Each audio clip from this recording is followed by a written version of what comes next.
Shalom, selamat pagi anak-anak yang terkasih. Ibu percaya kalian dalam keadaan yang sehat dan tetap semangat pada pagi hari ini. Pada pagi hari ini kita akan belajar pembelajaran 3 tentang Allah penolong yang setia. Kita bersyukur kita memiliki Allah yang selalu setia kepada kita, menolong kita. Mari anak-anak, sebelum kita memulai pembelajaran kita pada pagi hari ini, kita minta hikmat Tuhan, kita bersatu di dalam doa. Allah Bapa kami yang bertata di dalam kerajaan surga yang mulia, kami mengucap syukur Tuhan untuk hari yang baru, untuk pagi yang cerah, untuk nafas kehidupan baru, untuk orang-orang yang kami kasihi yang ada di sekitar kami, selalu bersama dengan kami. Bahkan terlebih lagi ada Engkau yang selalu hadir dalam hati kami dan hidup kami. Tuhan, kami mengucap syukur karena kami memiliki Allah penolong yang setia terhadap kami. Saat ini kami mau belajar tentang seorang tokoh yang mendapatkan mujizat, mendapatkan pertolongan-Mu. Demikian juga kami, Tuhan, kami mau mendapatkan pertolongan daripada Tuhan. Pada pagi hari ini Tuhan berikan hikmat, Kau berikan fokus, kecerdasan, ketelitian, kepintaran yang berasal daripada surga.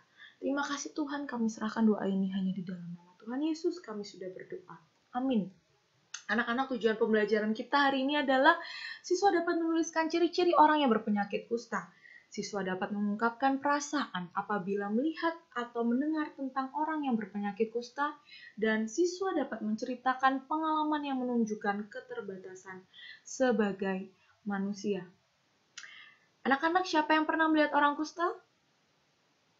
Ya, ini pada saat itu Allah bertemu dengan orang yang berpenyakit kusta pada zaman Yahudi. Ya, dan ini adalah gambar orang yang berpenyakit kusta. Nah, orang kusta dapat dilihat di tempat lokalisasi bagi mereka. Di sini yang dimaksud dengan lokalisasi adalah tempat mereka, orang yang berpenyakit kusta, memiliki tempat sendiri. Contohnya di Sitanala, Tangerang, dan Provinsi Banten. Anak-anak, orang kusta pada saat ini berbeda dengan penderita kusta pada zaman dahulu atau masyarakat Israel. Pada zaman saat ini, orang yang berpenyakit kusta bisa datang pergi berobat ke dokter.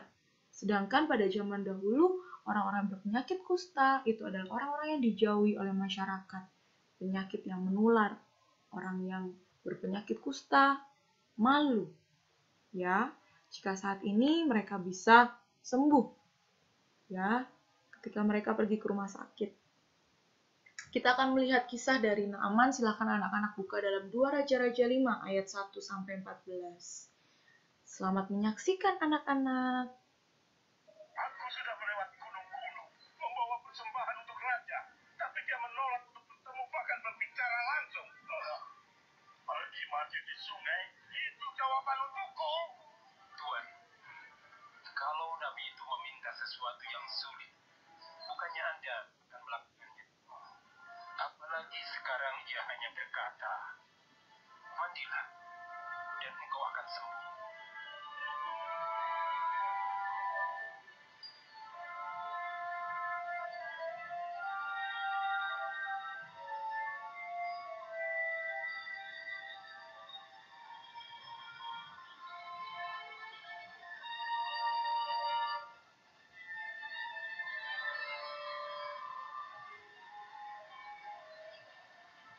Tuhanmu nyata.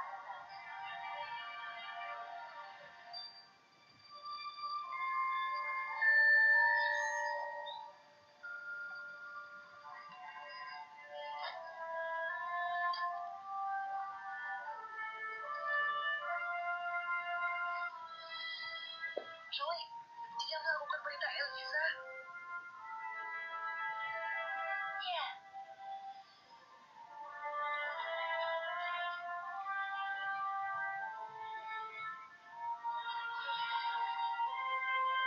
Satu.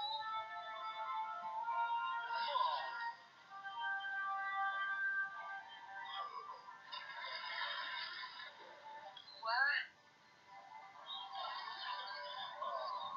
Tiga.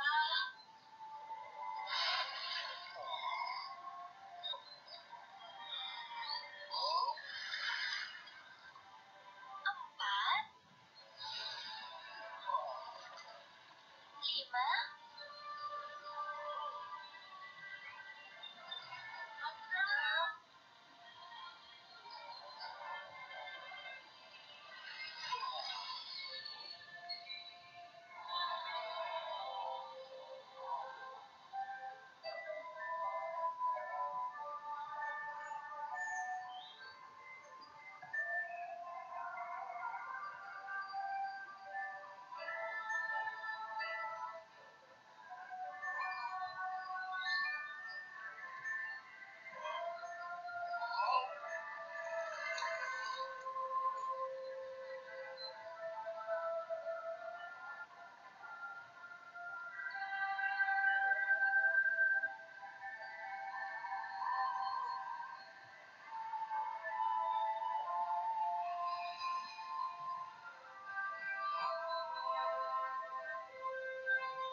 Terima kasih anak-anak sudah menyaksikan.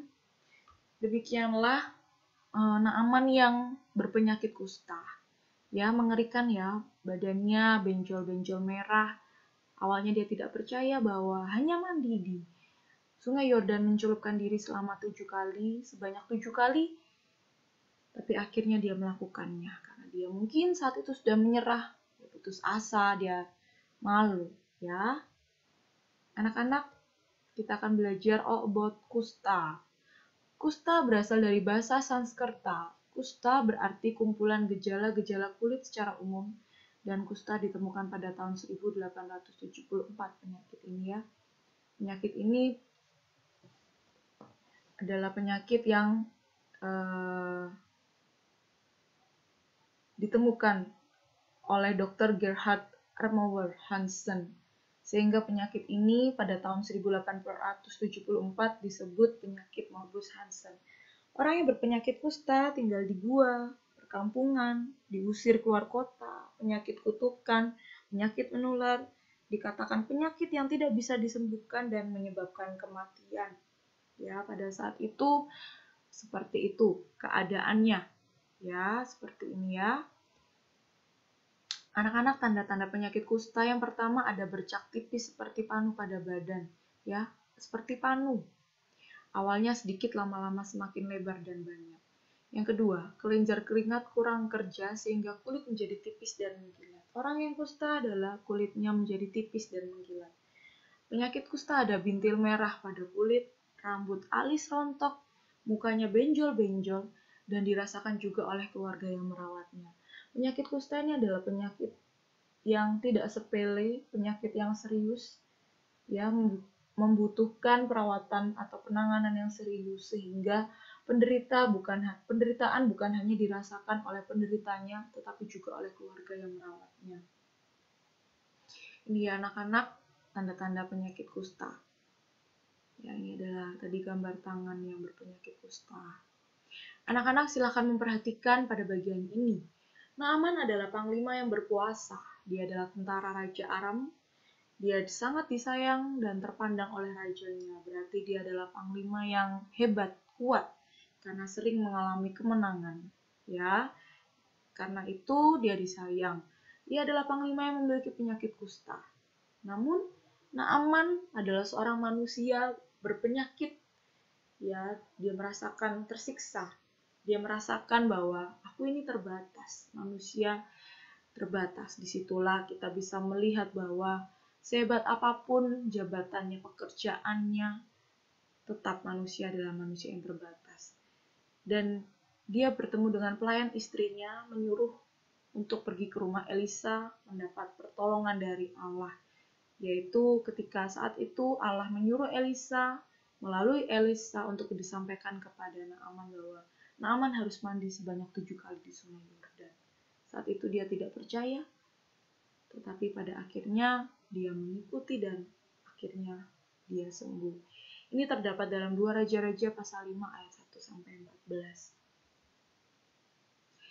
Pesan moral pada pagi hari ini, sehebat apapun kita tetap membutuhkan pertolongan Tuhan. Orang kaya atau miskin, pemerintah atau rakyat, tua dan muda, semua butuh Tuhan. Anak-anak, jangan sampai kita merasa kita sudah hebat, kita sudah merasa pintar, kita mampu, kita tidak butuh Tuhan. Padahal sebetulnya kita adalah manusia yang sangat terbatas. Allah yang tidak pernah terbatas selalu menolong kita saat kita sedih, susah, sulit, ada dalam masalah dan berpenyakit. Tuhan mau ya kita selalu bersandar kepada Tuhan. Banyak peristiwa dalam hidup sehari-hari yang membuat kita sadar Allah turut bekerja dalam hidup kita. Baik itu peristiwa ketika kalian sedang menghadapi ujian, mau ulangan, ya kalian tidak hanya belajar tetapi kalian juga perlu berdoa agar mendapatkan kecerdasan, hikmat, dan ketenangan, sehingga kalian bisa memahami pelajaran yang sudah dipelajari dan mengerjakan ujian dengan baik dan benar. Ketika kalian sakit, kalian pergi ke dokter, kalian diperiksa dan diberi obat. Selain itu, kalian juga beristirahat. Dan tidak lupa kalian juga berdoa. Itu adalah yang terpenting. Karena dokter dari segala dokter itu adalah Tuhan sendiri. Sama seperti Naaman, tidak ada yang bisa menyembuhkan Naaman saat itu. Hanya Yesus, hanya Allah yang bisa menyembuhkan Naaman. Kesimpulannya pada pembelajaran hari ini adalah Naaman mendapat kesembuhan dari Tuhan dengan cara mandi 7 kali di sungai Yordan melalui Elisa. Dia mendapatkan bantuan dari Elisa, tetapi itu semua kesembuhan berasal daripada Tuhan. Kusta adalah penyakit menular dan bisa menyebabkan kematian. Orang yang berpenyakit kusta dijauhi, disingkirkan, dan tinggal di gua. Pada saat itu zaman PL atau perjanjian lama. Sehebat, sepintar, sekuat apapun kita tetap membutuhkan pertolongan Tuhan karena Allah hadir dalam hidup manusia. Anak-anak, kita harus terus bergantung kepada Tuhan. Kenapa? Karena Yesus, Allah, adalah sumber kesembuhan dan kekuatan kita saat kita lemah dan tidak berdaya. Anak-anak, terkadang kita tidak setia, terkadang kita menganggap diri kita mampu, tetapi kita juga membutuhkan pertolongan Tuhan. Maka dari itu, tetap andalkan Tuhan ya. Mari kita bersatu di dalam doa. Sungguh kami mengucap syukur Tuhan, kami memiliki Allah seperti Engkau yang tidak pernah meninggalkan kami. Tuhan ampuni kami jikalau selama ini kami tidak setia kepadamu, kami melupakan Engkau, kami merasa diri kami hebat, pintar, dan kuat. Tapi kami saat ini percaya Tuhan, saat ini kami mau berubah. Kami mau mengandalkan Tuhan, kami mau berdoa ketika kami memiliki sakit dan juga kami dalam masalah. Tuhan, tolong kami hanya memiliki satu pribadi yang menolong kami dengan setia, tak pernah meninggalkan kami. Ampuni kami Tuhan, terkadang kami sering tidak setia kepadamu. Tuhan, kami bersyukur memiliki Allah yang luar biasa seperti Engkau. Terima kasih Tuhan, tolong kami hari demi hari, waktu demi waktu, membuat iman kami teguh di dalam Engkau, menjadi anak-anak Tuhan yang manis, yang baik, yang berkenan di hadapan Tuhan. Kami serahkan doa ini hanya di dalam satu nama, Tuhan kami Yesus Kristus. Haleluya. Amin. Selamat pagi anak-anak, selamat belajar. Tuhan Yesus memberkati.